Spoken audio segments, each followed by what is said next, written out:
তারা চেষ্টা করছে বাংলাদেশে যেন নির্বাচন না হয়, তারা চেষ্টা করছে মানুষের ভোটাধিকার যেন প্রয়োগ করতে না পারে, তারা চেষ্টা করছে বাংলাদেশ যেন নতুন করে নতুন সূর্যের দিকে তাকিয়ে নতুন করে জেগে উঠতে না পারে। বন্ধুগণ, আজকে অকথ্য অসভ্য ভাষায় আমার নেতা তারেক রহমান সম্পর্কে তারা কথা বলেছে, স্লোগান দিয়েছে।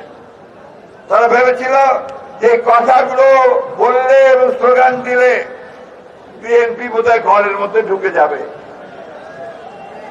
বিএনপি হচ্ছে সেই দল যে বারবার সমস্ত চ্যালেঞ্জে মোকাবেলা করে, সমস্ত আঘাত প্রতিহত করে উঠে দাঁড়িয়েছে এই যে ফিনিক্স পাখির মতো। বিএনপি হচ্ছে সেই দল যেই দলের প্রতিষ্ঠাতা স্বাধীনতার ঘোষক শহীদ প্রেসিডেন্ট জিয়াউর রহমান শাহাদাতের পরে আবারও দেশ নেত্রী বেগম খালেদা জিয়ার নেতৃত্বে উঠে দাঁড়িয়েছে। বন্ধুগণ, এই রাষ্ট্রকে টেনে উপরে তোলার জন্য, এই রাষ্ট্রকে আবার সুন্দর করার জন্য, আপনার আমার খাওয়া দাওয়া ভাতের ব্যবস্থা যখন করার জন্য, আমাদের হাজার লক্ষ ছেলে যারা বেকার আছে তাদের চাকরি সংস্থাপনের জন্য যখন তারেক রহমান সাহেব সমস্ত বিজ্ঞ লোকদের সঙ্গে কথা বলছেন, পরিকল্পনা তৈরি করছেন, ঠিক সময় তারা আঘাত করেছে।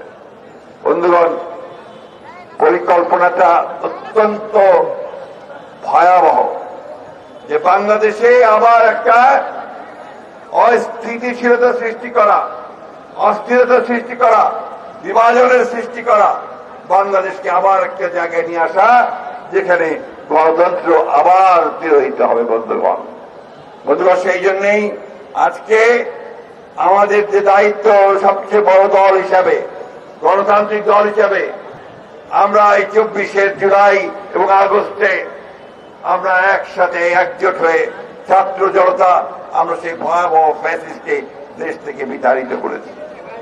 আবার ফ্যাসিস্টকে দেশে ফিরিয়ে আনার জন্য নয়, আমরা খুব পরিষ্কার করে ঘোষণা করতে চাই যে আমরা যেভাবে ফ্যাসিস্টকে বিতাড়িত করতে পেরেছি, জনগণকে সঙ্গে নিয়ে ঠিক একইভাবে কোনদিন যেন আবার ফ্যাসিজম এখানে চালু হতে না পারে তার ব্যবস্থা অবশ্যই আমরা করব। বন্ধুগণ, বক্তব্য দীর্ঘায়িত করব না। আপনাদের কাছে আমার একটা অনুরোধ থাকবে, আমরা যারা কারো পরে ভাঙাতা পাতা ফাঁদে পা না দেয়, তারা চেষ্টা করছে আমাদেরকে উত্তেজিত করে তাদের পাতা ফাঁদে পা দেওয়ার জন্য, যাতে আমরা উত্তেজিত হয়ে যাই। আমরা যেন উত্তেজিত না হই। আমরা শান্তিপূর্ণভাবে গণতন্ত্রের দিকে এগিয়ে যাচ্ছি, আমরা শান্তিপূর্ণভাবে গণতন্ত্র চাই। আমাদের লক্ষ্য এখন একটাই যে বাংলাদেশে এই 26 ফেব্রুয়ারিতে নির্বাচন হতে হবে, যেটা আমাদের তারেক রহমান সাহেব প্রধান উপদেষ্টার সঙ্গে লন্ডনে আলাপ করে ঠিক করেছেন। এর কোনো ব্যতিক্রম হবে না। তারপরে তোদের মাথা বিগড়ে গেছে, যখন প্রধান উপদেষ্টার সঙ্গে তারেক রহমান সাহেব নিশ্চিন্ত করে ফেলেছেন যে এইবার নির্বাচন হবে, তখন থেকেই তাদের মাথা বিগড়ে গেছে। বন্ধুগণ, আজকে একটাই অনুরোধ আপনাদের কাছে রাখবো যে আপনারা ধৈর্য ধরে সমস্ত পরিস্থিতি মোকাবেলা করবেন।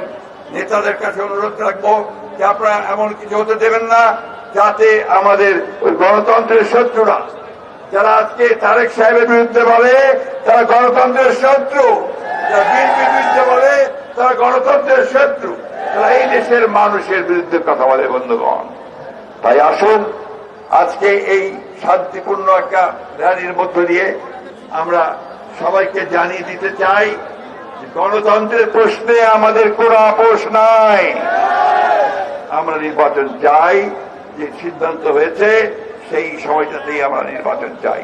আমরা মানুষের ভোটের অধিকার ফিরিয়ে দিতে চাই, তার খাওয়া পড়ার ব্যবস্থা করতে চাই, চাকরি সংস্থান করতে চাই, নতুন এক বাংলাদেশ আমরা নির্মাণ করতে চাই আমাদের নেতা তারেক রহমানের নির্দেশে। বন্ধুগণ,